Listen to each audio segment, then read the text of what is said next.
was June 1999 when a drifter was found dead in a cornfield off a desolate road near St. Louis, Missouri. There were no signs of trauma, no cause of death that made any medical sense, and yet he had something in his pockets that would baffle the FBI for decades. 2 pages. Just 2 pages of handwritten, seemingly nonsensical codes. No key, no explanation, and no one, not even the Bureau's best codebreakers, could crack it. Was he a secret spy, a courier, or just an unfortunate man caught in the wrong web of conspiracy and crime? This is Ricky McCormick, A Cryptic Death. Hey y'all, I'm Kris Calvert. And I'm her husband, Rob Potter. Welcome to Hitched to Homicide. For better or worse. Till death do us part.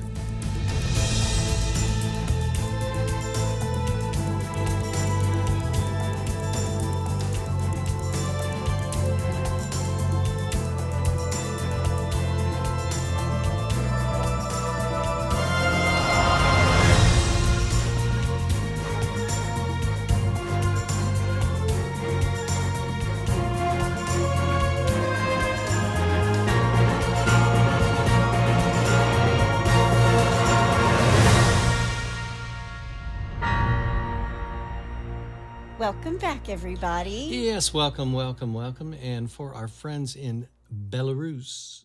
Vitaim. You know, if we ever went on like one of those worldwide tours where you're gone for like 8 months, Yeah. you'd be able to say welcome to everybody. No, because once the show's done, I have You're done? Yeah, I don't It's remember. like algebra for me. Out. Yeah. Yeah. Why did I need to know if a train's coming from San Diego and another train's coming from Vermont? Yeah, whatever. Yeah, I think that's the SAT and the ACT you're talking about now. Man. Well, wherever you're listening, be sure to subscribe to Hitched to Homicide. Then like, rate, and review the podcast so other people who are just like you and love true crime can find us. Yep. And if you're watching us on YouTube, hit that subscribe button below. If you want true crime with us all the time, please join our closed Facebook group. It's called the In-Laws and Outlaws. But there are more outlaws in there than anything. It's great. Go to Facebook and type in H2H In-Laws and Outlaws. Answer a couple questions and you're in. Go join. I post photos and other information in there as well. And this week, you're going to want to see it. Uh-oh. And it's a great group of folks. We Yes. love them so much. Yes. You can find us on Instagram at Hitched to Homicide or on X at H2H_podcast. And we also have a Buy Me a Coffee link if you want to send Rob some coffee. Yes. He drinks it every episode. Yep. I get 1 Diet Mountain Dew a day. I would save it for this episode if somebody sent me one. I would save it for an episode. Yeah. And if you want to send Scotty a treat too. Or you can send Scotty a treat. You can find that link in our show notes. You can also send us a text. The link to that is at the very top of the show notes where it says, send Kris and Rob a text, but not a cryptic one. Yeah, please. No pun intended. Yeah. Well, this is an ongoing investigation. This case is open. Happened in 1999. Oh, wow. Still open, and the FBI is encouraging anyone to lend a helping hand. Wow. Before we get started, let me thank some sources. Find a Grave, Reddit, Medium.com, all that's interesting, FBI.gov, MajorCaseSquadSt. Morbidology.com, the St. Louis Post-Dispatch, Fox 13, KCPQ, the Associated Press, Fox 2, WJBK, and ColdCaseExpirations.com, and finally, the Riverfront Times. There you go. Well, you ready? I am. Let's do it. Ricky C. McCormick was born on June 14th, 1958 in Missouri. His mother, Frankie Sparks, would describe her own son as, quote, retarded, end quote. Don't email me. Wow. That's what she said. Ricky was close to his cousin, Charles McCormick, and these two were actually a lot like brothers. And according to Charles, Ricky often seemed and spoke like he wasn't really with it. Quote, like he was in another world, end quote. Okay. And his cousin Charles thinks that perhaps Ricky suffers from schizophrenia or bipolar disorder.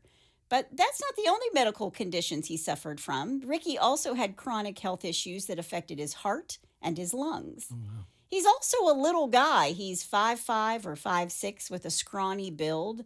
He did from time to time dabble in taking drugs, but his friends and family said he was not an addict.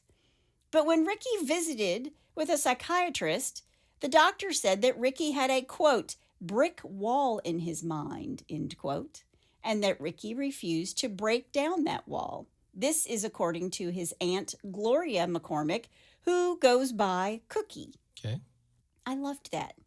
Like, Cookie. Yeah. Who wouldn't want to be an Aunt Cookie? Yeah, exactly. I would. And Ricky's really close to his Aunt Cookie. And according to her, Ricky didn't like living a life of poverty. And she and his psychiatrist, via Aunt Cookie, quote, he said Ricky refused to break that wall. He didn't like the life of living poor. And he had an active imagination. Imagination. Okay. Now, no one seems to know if Ricky received treatment for his mental illness, but his family said that Ricky really liked to spin a tale. So do I, Ricky. He was always concocting big stories, and he displayed unusual behavior. When he was a kid, he was a loner. At school, he isolated himself, and at recess, he would stand alone. And he did it so often that the school called his mom and said, "We think something's wrong with Ricky." And Ricky's a kid who's going to get lost in the shuffle of education. He was moved from grade to grade, but he really couldn't read or write. Oh, really? And by the time he drops out of Martin Luther King High School, he was, for all intents and purposes, illiterate. Yeah, I mean, you hear about kids who just make their way through the school system. Yeah. They just keep, bumping them up a grade, but Just pass them along. couldn't read or write. Wow. Without a high school diploma, he took odd jobs around St. Louis, mopping floors, washing dishes. He was a busboy, a service station attendant, and he also received disability checks from the government because of his chronic heart problems. Okay. He's a loner, and he prefers to work the night shifts, the graveyard shift. He liked being a night owl, and he would leave his home at dusk and come home at dawn. And his Aunt Cookie called him He's a vampire. a vampire. Oh, jeez. Quote, he slept all day, and then at night he rises, end quote. I hope she was joking. I don't think she was. Wow. As a teenager and also as an adult, he would hitchhike or catch the bus to get away from where he lived, which was at what is now the intersection of Lindell Boulevard and North Sarah Street. He was trying to get away from the people who lived around him, tough guys and drug dealers, people who would bully him and try to pick fights. Right. But eventually, Ricky found his own trouble. In November of 1992, when Ricky was 34 years old, the St. Louis police arrested him. Why, you might ask? Well, he'd fathered 2 children with a girl he called Pretty Baby. And she was younger than 14. That's going to be an issue. And if you're wondering why they refer to her as younger than 14, that's because in 1992, the age of consent was 14. Really? In Missouri. No way. That has since changed to 16. Wow. But Ricky had been having sex with her since she was 11 years old. Ugh. Now, her identity has always been protected because she was a minor. And again, Ricky's family only knew her by her nickname, Pretty Baby. So now he's awaiting trial for first-degree sexual abuse, and his public defender thinks that Ricky is, quote, suffering from some mental disease or defect, end quote. He ain't right. No, he ain't. And she requested that the judge order a mental health exam. So a Dr. Michael Armour, who was a local psychologist, evaluates Ricky at the St. Louis State Hospital and comes back to the court and says, yeah, Ricky's fit for trial. Okay. 6 weeks later, on September 1st, 1993, Ricky pleads guilty and becomes state inmate 503506. Okay. Now, Ricky spends just over a year in prison, 13 months to be exact, in the Farmington Correctional Center. He's actually released a year early, a conditional release, meaning he got time off for good behavior or being in a treatment program. He would have to have regular check-ins with a probation officer and take drug tests and continue to be in counseling. Right. But sleeping with an 11-year-old girl is a bad idea, but it's not going to be Ricky's last bad decision. Meet Fawaz Hamdan and Juma Hamdallah. Okay. These two men ran the Amoco gas station at 1201 Chateau Avenue, just south of downtown St. Louis. Ricky gets a job working for them, and these two think that Ricky is simple-minded, but they know he's an ex-con too, right? Mm-hmm. In May of 1994, Fawaz Hamdan murdered his neighbor with a butcher knife during a front yard argument. Wow. Just out in the front yard. Jeez. You argue with your fence is on my property line. I'm going to get my knife. He is the worst neighbor ever. Wow. Yeah. Rough neighborhood. For this, he gets a life sentence in Missouri's Potosi Correctional Center, where he will eventually die. Okay. But Juma Hamdallah is a Palestinian immigrant who went by the name David Radigan, and he took over as president of the Amoco, and he brought in his brother, Baha or Bob Hamdallah. And even though they're brothers, these two don't get along at all. And Baha or Bob is linked to black gang members in St. Louis City and narcotics use. Okay. Quote, Baha is reported to be violent and in possession of several weapons, which include handguns and knives, end quote. Wow. They all like a knife, apparently. Yeah. Not long after Baha moved from Cleveland to St. Louis in 1997, when he's 22 years old, he was cruising the streets of St. Louis in his blue Mazda Protege. Do they even make that car anymore? No, they didn't make it very long then either. Yeah. A police detective spots him pulling up beside a man. The man's name is Terrence Clark. He leans out of his car window and fires a .38 into the car. Whoa. Terrence Clark is luckily unharmed. You're a horrible shot. Bad shot, even that close range. I mean, I don't know what to tell you. Yeah. But Baha is arrested, but he's never prosecuted for this. Really? Nope. Why? Well, I'm assuming that the guy he shot at, that Terrence Clark didn't want to press charges. Didn't want to press charges. Wow. Yeah. Okay. Then 9 months after this, on March 4th, 1997, Baha Hamdallah is visiting another brother, Bajet Hamdallah, where he worked at a small corner grocery called the Family Market, located in the Tower Grove East neighborhood. And these two brothers get into an argument. Everybody's always fighting. Yeah. And we all just get along. We just can't get along. But Baha allegedly grabs a gun and opens fire on his own brother from across the street. I think Baja's got an anger management problem. What do you think? Yeah. He shoots his brother in the left side of his stomach area, and after his brother falls to the ground, Baha gets in his car and drives away. Wow. But his brother, Bajet, I think I'm saying his name right, tells the police that he didn't know who shot him. I've never seen that man before in my entire life. He'd never seen that man before and described the shooter as a goateed Hispanic man and not his 5'10", 225-pound Middle Eastern brother. Wow. 6 days later, Baha Hamdallah turned himself in and was arrested on a felony charge of first-degree assault, but his brother, Bajet, told the police that he didn't want to prosecute. Wow. This guy's lucky. He got lucky. Yeah, he's lucky. Nobody wants to talk to the police. Yeah. We're just going to shoot each other and knife each other on the side. Either that or they're just afraid of Baja. Yeah. Well, they might be. Yeah.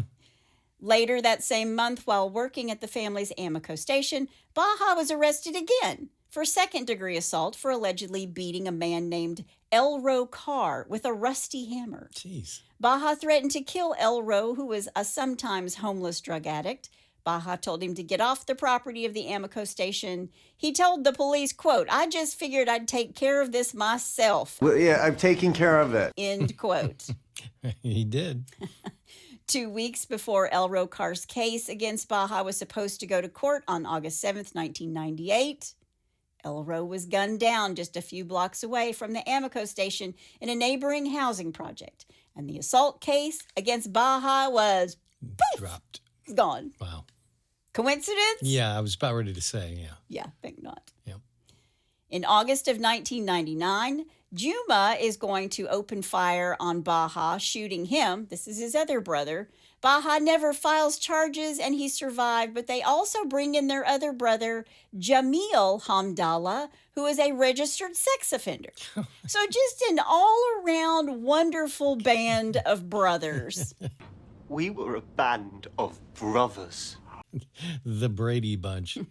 Jeez. Police believed that Baja was the most volatile, just like you do. And police reports and witness statements that span many, many years showed that there were repeated episodes of violence that seemed to follow Baja wherever he went. Yeah. Now, Elrocar's murder is still unsolved and police have never arrested anyone. But there are informants who have told the police that Elro was murdered at the, quote, behest of Baja Hamdallah. This according to the St. Louis police reports. But back to Ricky McCormick. Before sunrise on June 15th, 1999, Ricky walked up to the counter at the Greyhound bus station in downtown St. Louis and bought himself a one-way ticket to Orlando. And by this time, Ricky has fathered 2 more children. Jeez. He has a total of 4. Wow. He goes to Florida. He stays in room 280 at the Econo Lodge for 2 days. No one knows who he was meeting up with, but Ricky's got himself a girlfriend. Her name is Sandra Jones, and these two are in Florida together, and they made a bunch of phone calls to a ton of people in Central Florida before they arrive in Orlando. And then when they arrive there, they make another slew of phone calls during the 2 days of their trip. And Ricky did make at least one phone call to the Amoco station that Baja owns in St. Louis. Okay. So that he works for Baja, Right. and he's calling into the station. Right.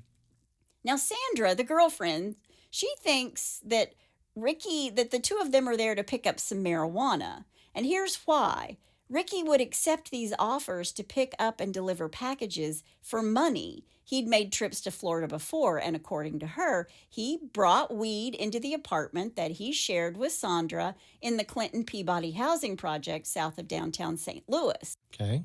She said the drugs were sealed in Ziploc bags and rolled together in bundles that were the size of baseballs.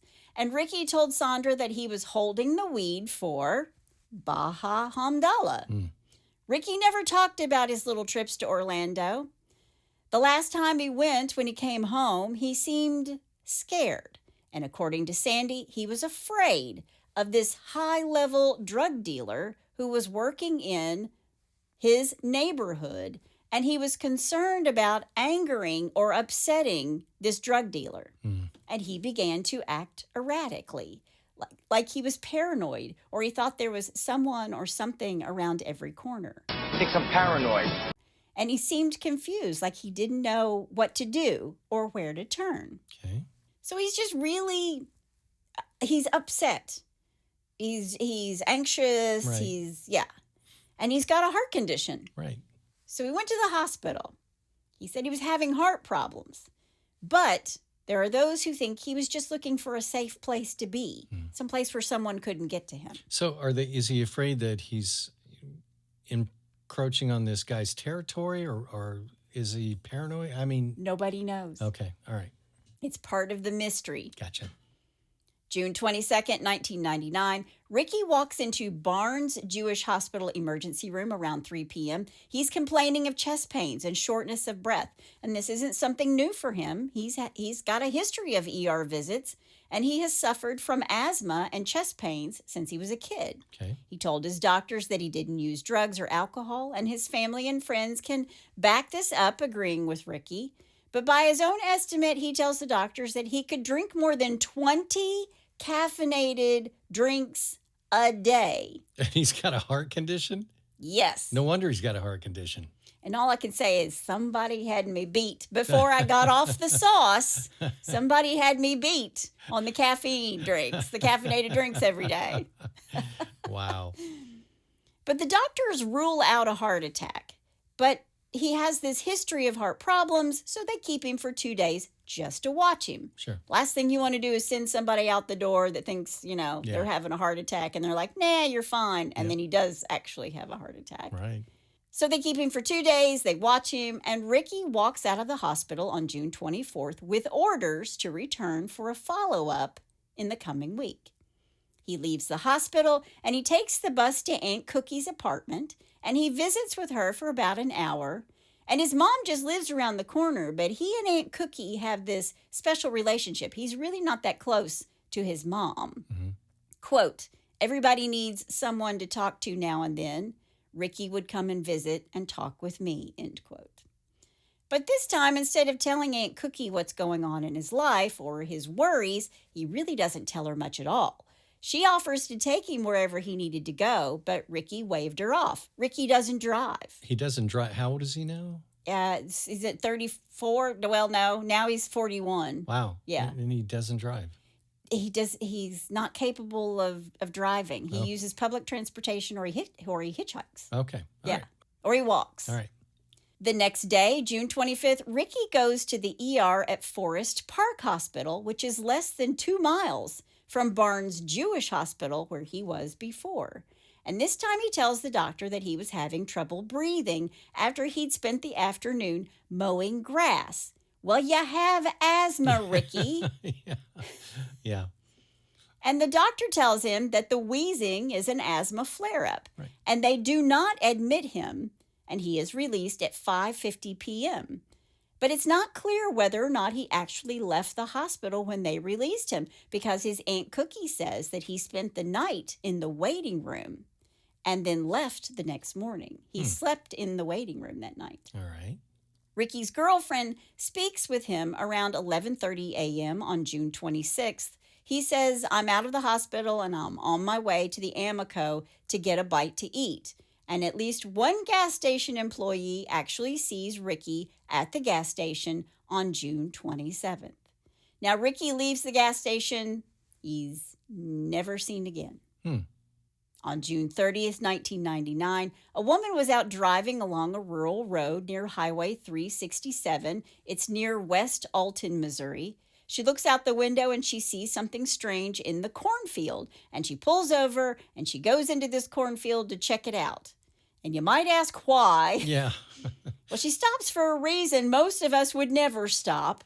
A body was discovered in that same area in 1995, where a sex worker was found murdered by gunshot in an abandoned home on the very same stretch of road. So, I mean, is she just driving along? She's like, that looks hinky. Yeah. And that girl was found dead here. I'm going to get out of the car and look. Wow. And that's what she did. Wow.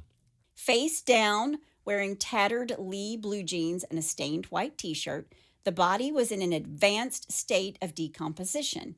It was so bad that the flesh on his hands had already rotted to the extent that some of his fingertips had fallen off. Really? Yeah. And the flesh was just laying beside him in the field. Okay, so when was the last he was seen? The last time he was seen was at the Amico station on the 27th. And then she found him on... The 30th, 3 days later. That's just 3 days. How can a body decompose that fast? Well, it is the end of June. Yeah. Might be hotter than the hinges of hell. You don't know True. how hot it was at the time. True. And he's not a big guy. Right. So it's not like the elements were going to have to eat away at like 200 pounds. He's a scrawny guy. Gotcha. Okay. Still seems weird to me. It does seem a little hinky. Yeah. I agree. Okay. The body is ID'd by fingerprints, which I thought was pretty ironic since some of his fingerprints had fallen off. Well, you just take those fallen off fingerprints and Apparently they did. send them to the station. And once he's ID'd, they realized it was 41-year-old Ricky McCormick. Wow. The area where his body is found is about 20 miles away from where he lived. And again, Ricky didn't drive, he didn't own a car, and there was no public transportation out to where he was found. So someone brought him there. Sure. But who? Right. And they were thinking he may have a head injury, but because he's so decomposed, again, it's hot, end of June, who could say? Right. And even the medical examiner couldn't say for certain if he had a head injury or not, if that was true or not. Right. Major Tom O'Connor of the Major Case Squad announced that they were going to be treating Ricky's death as a homicide. But when they get Ricky to the medical examiner, he can't determine if Ricky died of natural causes, a heart condition, lungs, or something else. Right. And the police start putting together the last few days of Ricky's life. They search his pockets for clues. They interview his relatives, his girlfriend, Sandy. But the leads are quickly running dry. All right. He was last seen officially on June 25th at the Forest Park Hospital. He was seen unofficially on the 27th at the Amico station, right? Right. They look into Ricky's life. He really didn't have any enemies that his friends or his family knew of. There was no evidence that anybody harbored any ill will toward him. Sure. And although Sandy, his girlfriend, does tell police, quote, maybe he knew he got into something that put his life on the line. He knew he could have stayed here, but maybe he didn't want to put my life on the line, end quote. Sure. Well, and too, I mean, he would, like you said, he was exhibiting a paranoid. He was paranoid. Yeah, thought somebody was, okay. Yeah, and they didn't know if he checked into the hospital because he was really having chest pain or he Right. really couldn't breathe or he was just sort of hiding out there. Right. And even when he's released, remember, he sleeps in the waiting room. Sure. So he didn't go back to be with Sandy. Right. And she's saying maybe he didn't want to put my life on the line. Right. She also believes that when Ricky returned from Florida on the last trip, she suspected that Ricky might have done something wrong in Orlando. And if anyone was going to hurt Ricky, she tells the investigators, it would probably be Bob or Baha Hamdallah. And the medical examiner believes that based on the body, Ricky probably died on the 27th of June, which is the same day that they saw him at the Amico station. Right.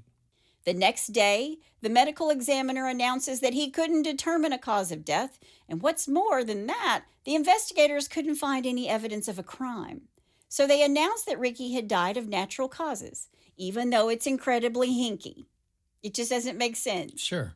He's just out in a cornfield. Right. He can't drive. He can't get there. Yeah. Who took him there? And that was way before Uber. That was way before Uber. The pathologist at St. Charles County Medical Examiner's Office examined 72 pounds of bones and flesh. Told you he was little. Yeah. That's what survived exposure to the elements. But nothing to report other than he died of natural causes. And remember when I said that area was kind of a dumping ground for bodies? Right. In 2001, 2 years after Ricky's body is found, state road crews who were mowing grass 300 yards away from where Ricky was found find the bodies of 2 nude women. Wow. Yeah. Wow. This is after him. This is after him, 2001. So it really is kind of this dumping ground. There Yeah. was a dead woman before him, then him, now these 2 nude women. Wow. On December 23rd, 1999, Detective Jana Walters of the St. Charles County Sheriff's Department gets a call from Sergeant Edward Cooner of the St. Louis Metropolitan Police Department's Homicide Division. He has information on the death of Ricky and wanted to arrange a meeting. 9 investigators get together on the 4th floor of the St. Louis Police Headquarters 6 days later. In attendance was Walters and her partner, Detective Michael Yarborough, and members of the St. Louis Homicide and Narcotics Divisions, as well as investigators with the U.S. Department of Housing and Urban Development, HUD. Right. Also in attendance was a special agent from the FBI. Wow. Detectives Waters and Yarborough learned that the St. Police were investigating a man named Gregory Lamar Knox. And when the meeting ends, the St. Charles detectives are really interested in the connection between Knox and the Hamdallah brothers because they believe they might have had something to do with Ricky's death. Also, it's important to note that a police informant, a drug dealer, told authorities that Gregory Knox was responsible for the murder of a black man who worked at the gas station on Chateau Avenue and whose body was dumped near West Alton in The cornfield. Got So it. was it Gregory Knox? Is that who took him out there and dumped him? Yeah. Because this police informant who works on the inside of the narcotics trade is saying that that's what he heard. Yeah. I mean, it sounds like it. Well, I mean, it's they've outed him because someone who's on the inside is saying that. Yeah. Their police informant is saying that. Yeah. It's hard to connect the dots, though. It is. But authorities start staking out the Hamdallah's gas station, as well as the homes of the Hamdallah brothers and their employees and other owners. They never end up arresting anyone, and Detective Yarborough has said that despite the ongoing suspicions, the detectives could never substantiate claims from their informants that there was a connection between Ricky's death and the Hamdallahs or Knox. Right. Knox, however, is arrested on July 25th, 2000, and pleads guilty in January of 2001 on charges of possession with intent to distribute crack cocaine and carrying a firearm during and in relation to a drug trafficking crime. That'll get you. That'll get you put in jail. Yep. A March 2001 HUD report to Congress noted Knox, quote, was a suspect in at least 4 homicides that occurred in 1998 and 1999 in the LaSalle Park Homes and Clinton Peabody public housing developments in St. Louis. Okay. He was also the #1 supplier of narcotics to LaSalle Park Homes. Knox served his sentence at the Federal Medical Center in Lexington, Kentucky. Hey, look at that. He was scheduled to be released in November of 2013. I don't know if he was released or not. Okay. My guess is he's gone. Yeah. On October 13th, 2000, Baha Hamdallah was managing another store, Charlie's Food Market in Madison, Illinois, when he got into an argument with a customer named Robert Steptoe. Now, there are different versions of events that happened. They're later presented in court, but ultimately a jury convicted Hamdallah of first-degree murder. Jeez. After he shot Steptoe in the face Good Lord. with a 9mm Glock pistol right outside the store. Wow. I hope it wasn't over the price of eggs. Well, if there's anything to fight about, it's that, right? Yeah. In September of 2002, a Madison County judge sentenced Hamdallah to 38 years in prison for killing Steptoe. Jeez. Now, nearly 4 years later, in May of 2006, an Illinois appellate court ruled Hamdallah's attorney erred by not calling a gunshot residue expert to testify in person in the shooting case. And the appellate court granted a retrial. And in the second go-round, the jury bought Hamdallah's claims of self-defense and his version of events in which the gun went off while he and Steptoe were struggling for control of the pistol. We both reached for the gun. Jeez. It's the same I know. old story. You need to come up with a better one. On May 15th, 2008, Hamdallah walked out of court a free man. Unbelievable. Yeah. It's believed that his brother Yuma moved to the Philippines and that Baha has married and relocated back to the Cleveland area in his attempt to start over following his Illinois murder trial. Now, Gregory Knox has said that he doesn't know anything about the Hamdallahs being involved in the murder of Ricky McCormick, even though this informant has said he does. Wow. Then for the next 12 years, nobody questioned what had happened to Ricky. It was just an unfortunate thing that he died in that cornfield. He just happened to be 20 He just miles. happened to be 20 miles from home. But in March of 2011, the FBI announces that, in fact, Ricky was murdered. And what's more, there were 2 encrypted notes found in the pockets of his dirty Lee jeans. And now, because they were stumped, Why can't the FBI just crack the code? they wanted the public's help with deciphering these 2 pages. Weird. They found these cryptic notes in his pockets. They tried to solve them, couldn't do it. We need the help of the public. Okay. They need the online sleuths. And Yeah. we're going to talk about them here in just a second. They need Chat GPT. Dan Olson, chief of the Bureau's Cryptanalysis and Racketeering Units, or CRRU, in Quantico, comes forward and discloses for the first time that there were these 2 pages in his pants.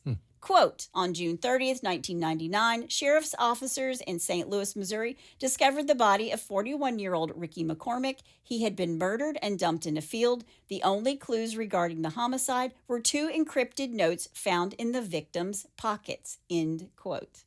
Now, they didn't do any of this when they first found him. I wonder why. Were they investigating the people that he was around and they didn't want to, give themselves away?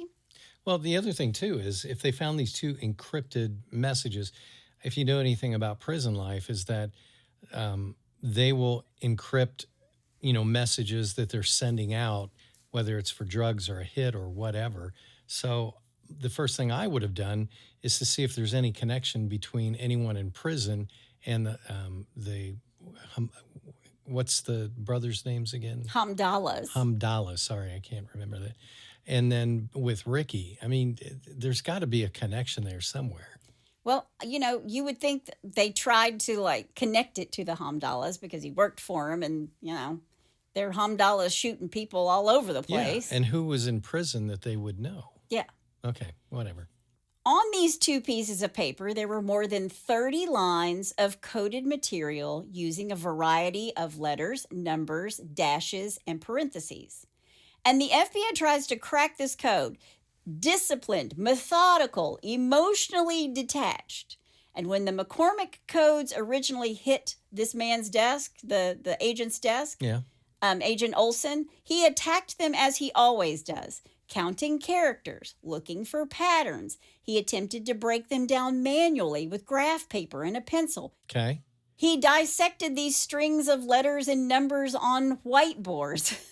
Then he switched to software, right? Right. Trying to look for statistical analysis. Sure. And he worked on the codes for 2 solid weeks. He got nowhere.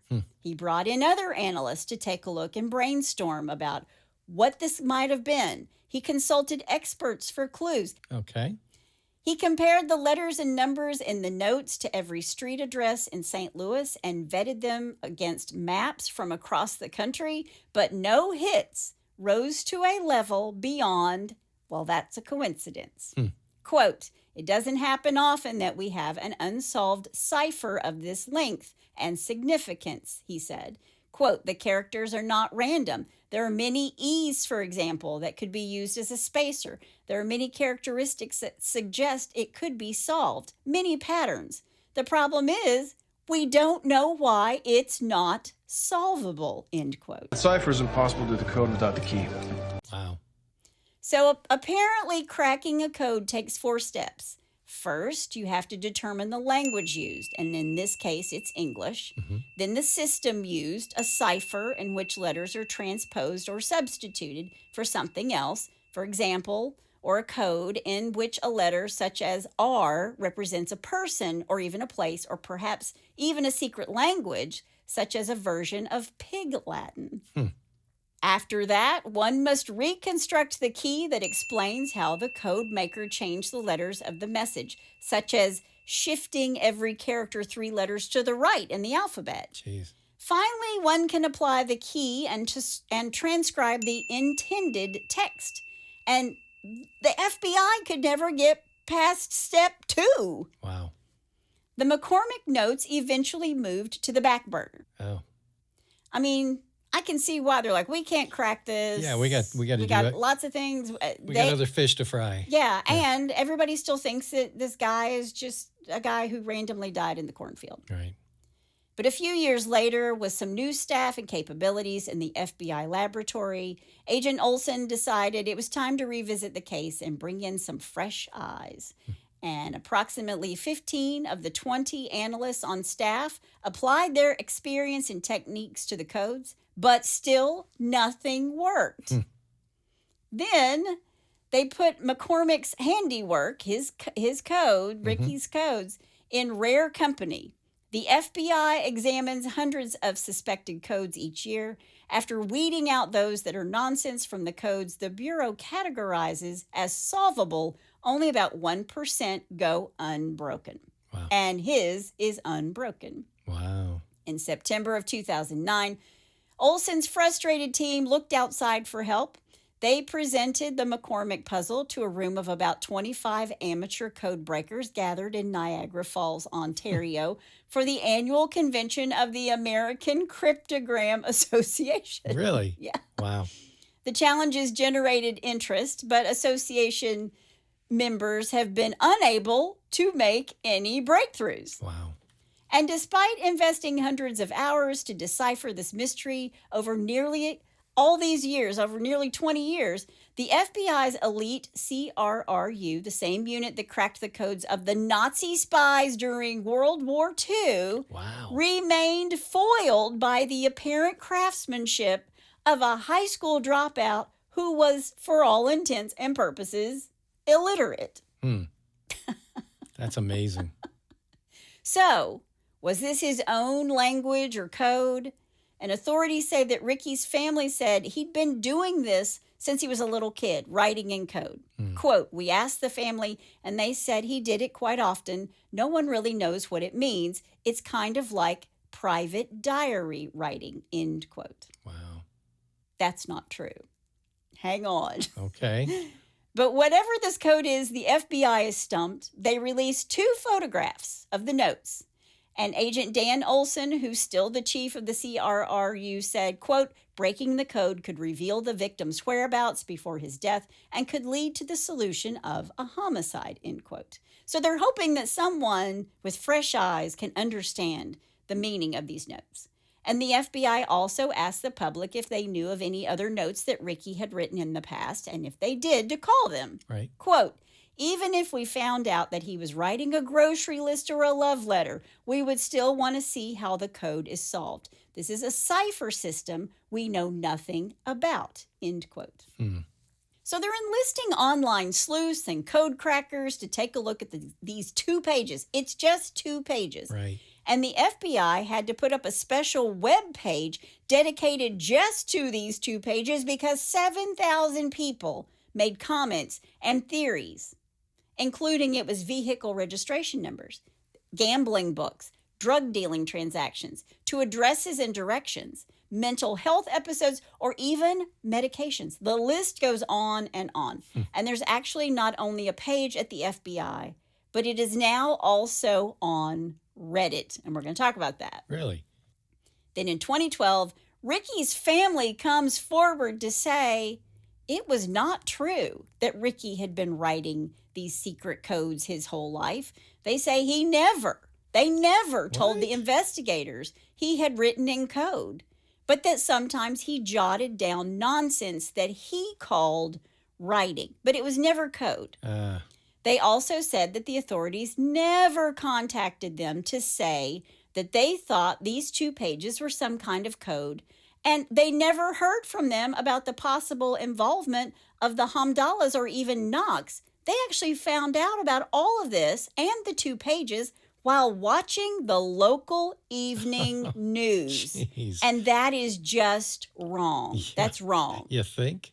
That's Wow. so wrong. Wow. The police had told the family that the only thing in Ricky's pockets was the emergency room ticket. And Ricky's mother had this to say, quote, now 12 years later, they come back with this chicken scratch shit, end quote. His cousin Charles, who was like his brother, said in a 2020 interview with Esquire, quote, the only thing he could write was his name. He didn't write in no code. Ricky couldn't spell anything, just scribble, end quote. But the FBI's Don Olson standing by his whole assessment, Ricky had written these notes in a code.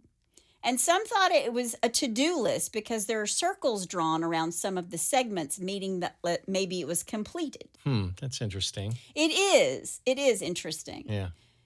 But then Alonka Dunnan, an expert amateur cryptographer who has consulted novelist Dan Brown of The Lost Symbol and the Da Vinci Code fame, agrees the McCormick notes appear to be personal.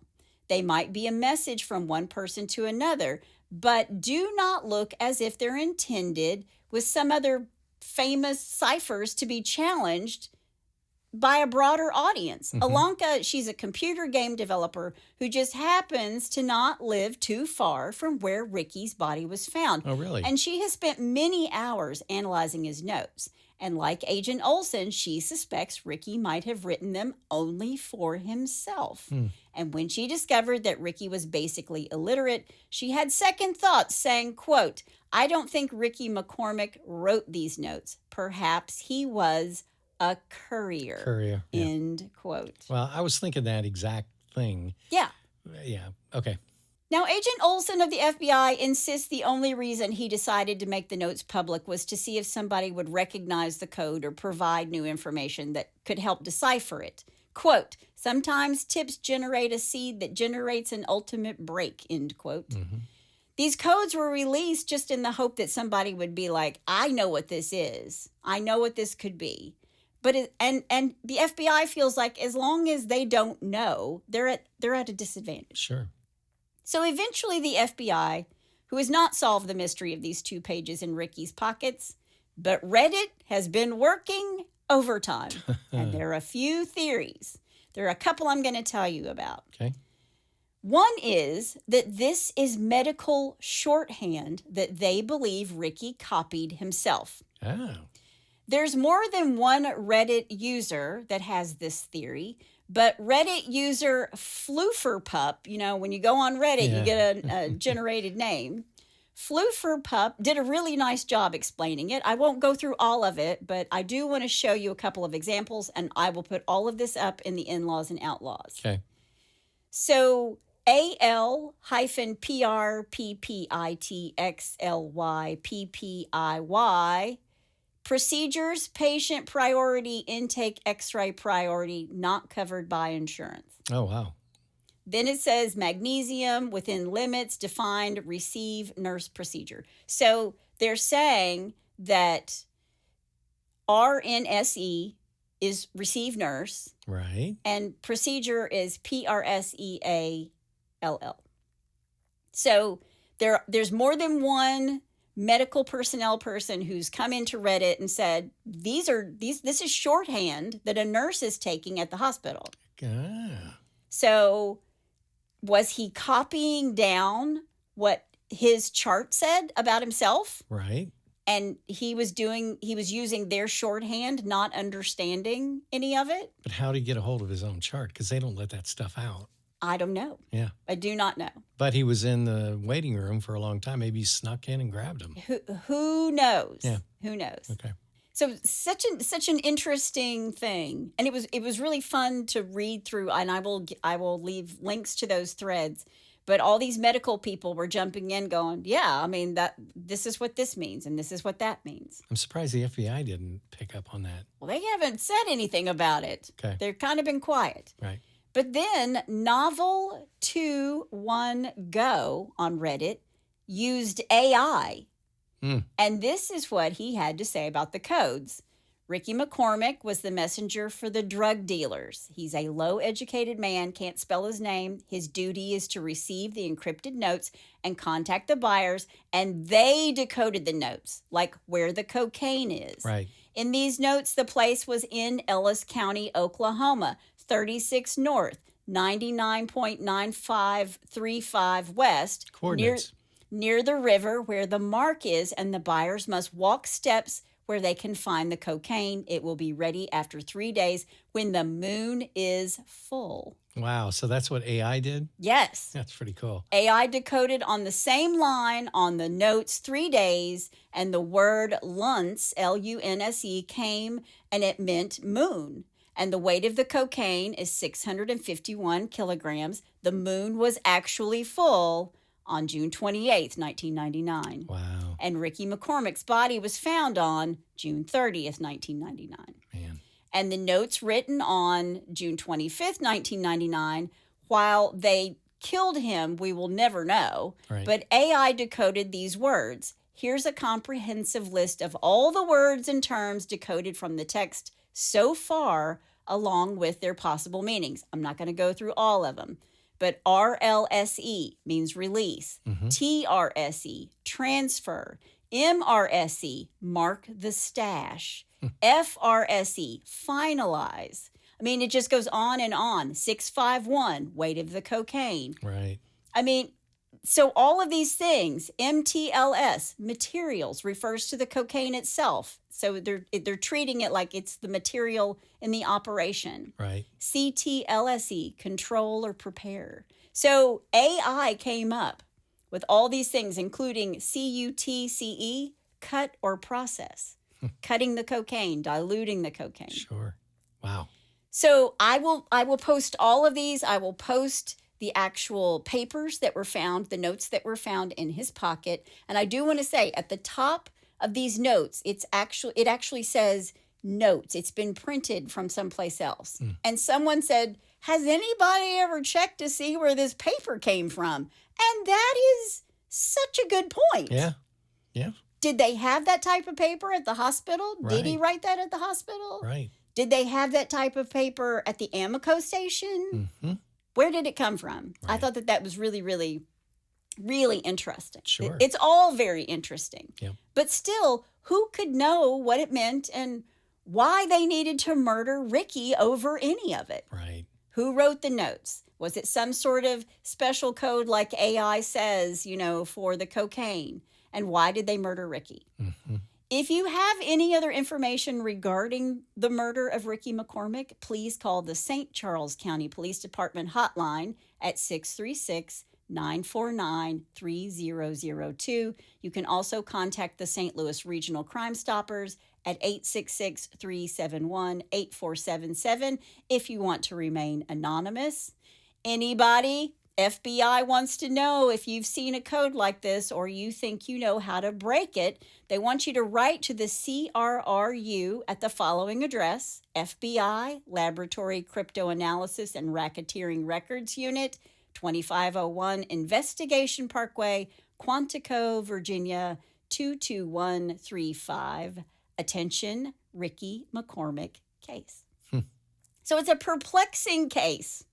It really, really is. Yeah. But the fact that somebody used AI. I know, that's cool. So smart. And as I was reading through all of this, as I, looking at the Cipher, looking at all of the pages, I even said to myself, I wonder if this got plugged into AI, what it would come up with. Right. And then when I went through Reddit, I was like, well, somebody else had the same idea I did. Yep. But I thought it was so, so interesting. I'll post everything in the In-Laws and Outlaws. So if you're not a member, go join. And you can come look at all of it. And maybe one of us will figure out everything. Crack the code. You'll crack the code. But that is the perplexing case of Ricky McCormick and his cryptic pages. And that's all I have to say about that.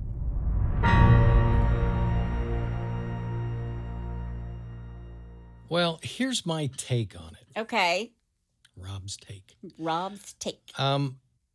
The question I have, though, is if this was a, drug syndicate, crime syndicate, and these were, ciphered messages that were found in, and they killed him and why did they leave those messages in his pocket? Yeah. Good question. That makes no sense to me at all. Maybe they thought nobody will ever know what this is. And guess what? It's 2025 and the FBI's still looking. Yeah, but those were important messages for them to know exactly where the Yeah. And were things like, did they draw circles around things to say that's been completed? Yeah.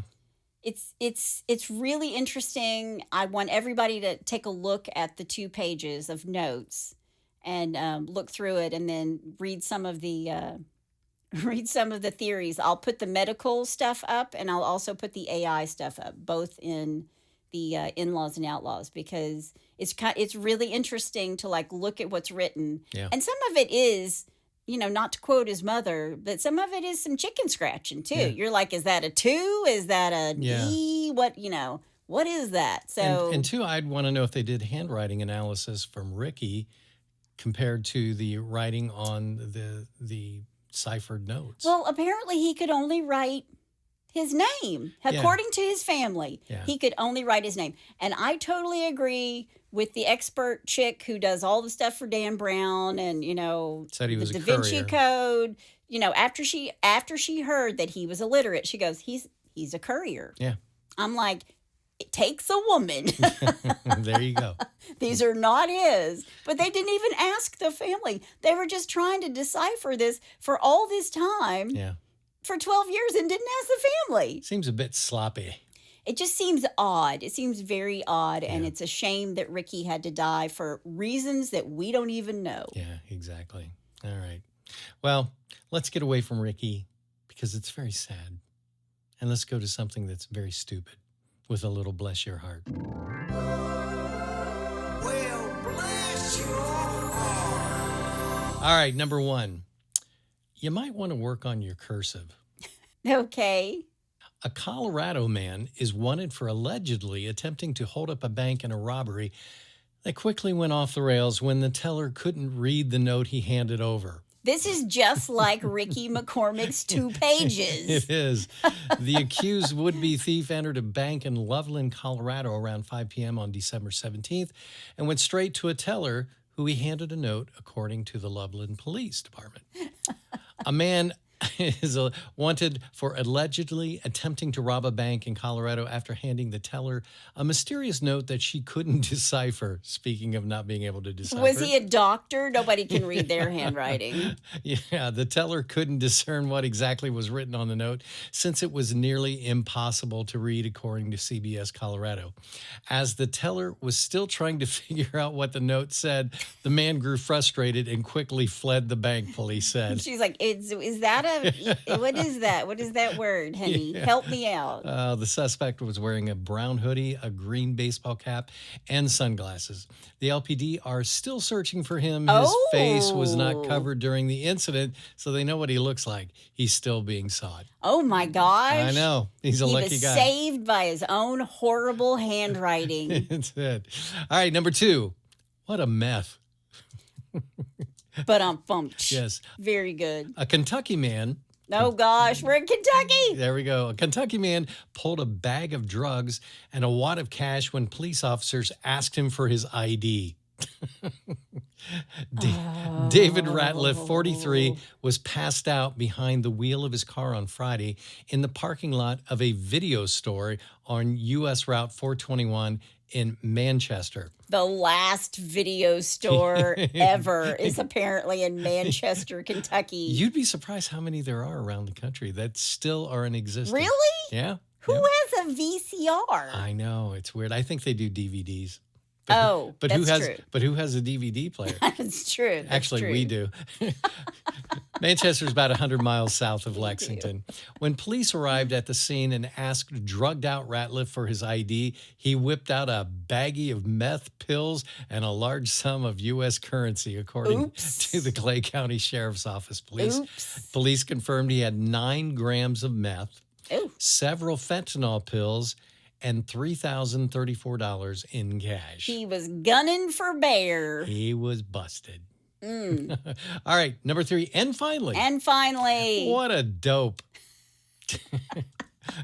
Thought you were going to say another D word. No. I can't because it's a Florida woman. Oh, okay. Yeah. A Florida woman is back behind bars just days after being released on bond for drug trafficking after deputies found meth in her tote bag. All right. We got a lot of meth going on this week. Authorities said Taryn Acres, I think that's how you pronounce that, latest legal troubles began when the car she was a passenger in was pulled over by deputies last week in Brevard County.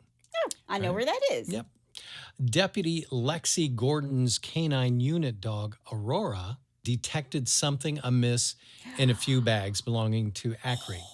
The drug dog got him. Yeah, they were inside the vehicle. The driver let the deputy search the car, insisting that there was nothing illegal should be inside, the sheriff's office said. Okay. Well, unfortunately for him, this is the part you just can't make up, as Acre had a few bags with her, and one of them had the words, here we go, this is the payoff. Yeah. Printed on it, definitely not a bag full of drugs. Oh my gosh. And Aurora, the drug dog, is like, no, it's right here. It's right here. Yeah, I'm a dog and I can read this. It's right here. The bag was filled with snacks. No, just kidding. She actually had a bag of drugs on the bag that said definitely not full of Drugs. drugs, right. They found meth, all right, needles, Narcan, Oh, wow. digital scales, small baggies, cut straws, and other items associated with drugs. Yeah.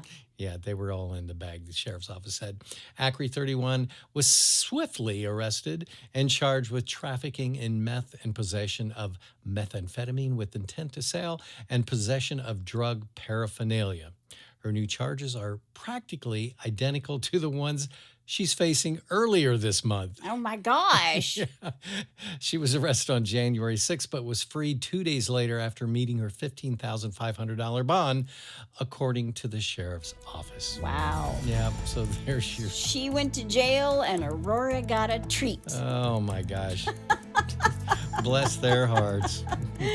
Well, if you have a bless your heart or you know somebody's heart who needs a blessing, Yep. all you got to do is go to hitchedtohomicide.com. When you get there, you will find a pull-down menu. Yep. While you're there, you can also suggest a case. Yep. I forgot what I was telling you. Suggest a case or tell us about your brush with true crime. Please do.